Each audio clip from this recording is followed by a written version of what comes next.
안녕하세요. 영어의 신조입니다. 오늘도 해외 영어 바이블 계속 읽어보도록 하겠습니다. 오늘은 87페이지입니다. 반대로 지나치게 소극적인 자세로 이미 70% 이루어진 오더도 팀장에게 보고하지 않는 영업사원도 있다.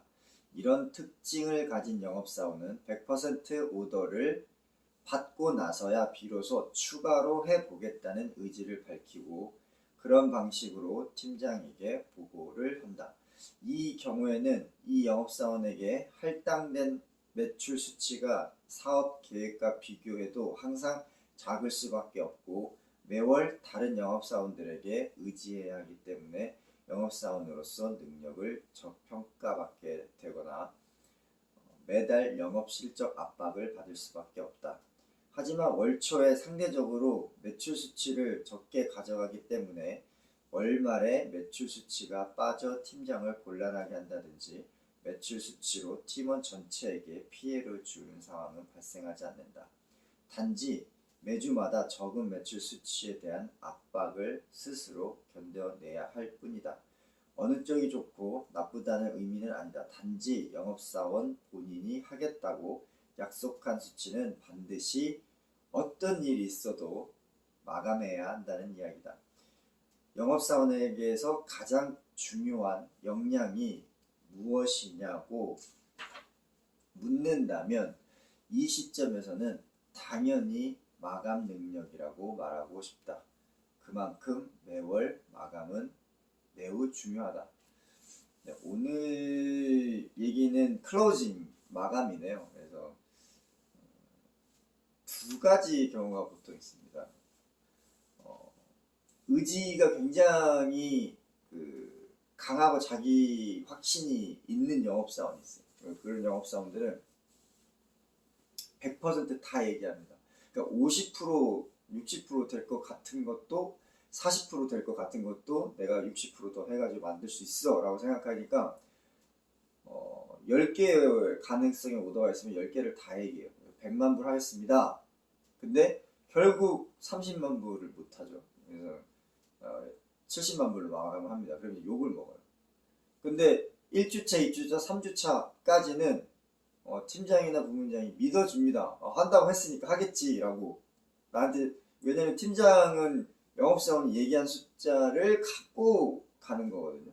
그렇기 때문에 1주차, 2주차, 3주차는 편해요. 하지만 4주차 때 마감하고 나면 허풍쟁이가 되는 겁니다. 반대로 100% 오더를 받지 않으면 절대 보고를 안 하는 영업사원이 있습니다. 이 영업사원의 특징은 보수적으로 가는 만큼 압박을 매주 받습니다.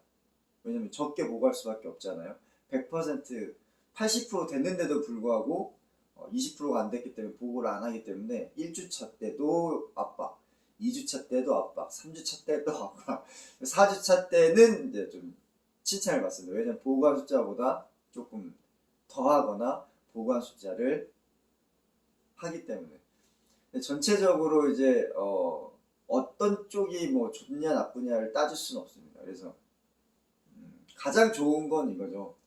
한 70%는 내가 100% 메이드한 걸 보고하고 나머지 30% 정도는 내 의지치를 가지고 끌어올려서 맞추는 것. 근데 이제 그 30치도 그냥 딱 100% 맞춰가지고 30% 하는 게 아니라 나머지 60%를 더 노력을 해가지고 한 100%를 맞추려고 노력을 해야죠. 70%를 해놓고 나면 70% 남았잖아요. 그래서 70% 해놓고 이제 70%를 맞추는데 70%만 맞추다 보면 또 4주차 때 부족할 수가 있으니까 한 130, 120 정도 해놓고 그 상태에서 내가 선택을 하는 거죠. 이번 주에 뺄 거는 빼고 부족한 30, 나머지 만들어 놓은 거에 잉여는 다음 달로 넘기거나 다른 팀원들이 부족해서 빠지는 것들을 보완해줍니다. 이렇게 진행하면 됩니다. 영업사원이 가장 중요시 여겨야 될 건 뭐냐면 클로징입니다. 마감, 자기가 약속한 숫자, 이 약속한 숫자는 그냥 해보겠다는 게 아닙니다. 무슨 일 있어도 맞춰야 되는 거죠. 네, 네 오늘은 클로징 마감에 대해서 얘기해 보겠습니다. 조금 더 자세한 내용을 보시고 싶으신 분들은 굉장히 많은 내용들이 있습니다. 해외 영어 바이블 참고 하시면 좋을 것 같습니다. 자, 오늘은 금요일입니다. TGIF. 네, 한 주 동안 고생 많으셨습니다. 네, 그리고 오늘 마무리 잘 하시고, 오늘도 춥던데 감기 조심하시고 옷 따뜻하게 입고 출근하시기 바랍니다. 네, 해외 영어 바이블 영어 외신주였습니다. 마치겠습니다.